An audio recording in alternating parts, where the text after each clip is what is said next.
নমস্কার বন্ধুরা, আমি অলোক আর আপনারা দেখছেন গার্ডেন ফর এভার।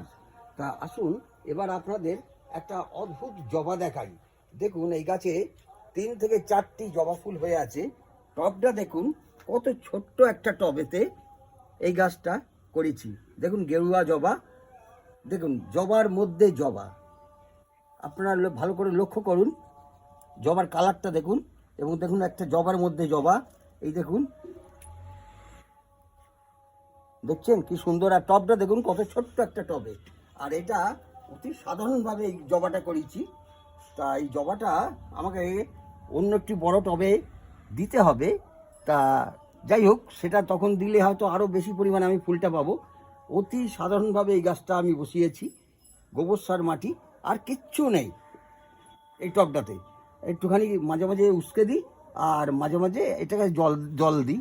তা এখন তো মোটামুটি আর জলের প্রয়োজন নেই, এখন যেহেতু আকাশের বৃষ্টিটা হচ্ছে। আকাশের বৃষ্টির একটা আলাদা ভিটামিন, কিন্তু আপনারা এটা সকলেই মনে রাখবেন, এমনি জল আর আকাশের জল দুটো কিন্তু অনেক তফাৎ। তা যাই হোক, আপনারা সকলেই এইভাবে গাছ করুন। আপনারা সকলেই ভালো থাকুন, সুস্থ থাকুন, সুন্দর থাকুন।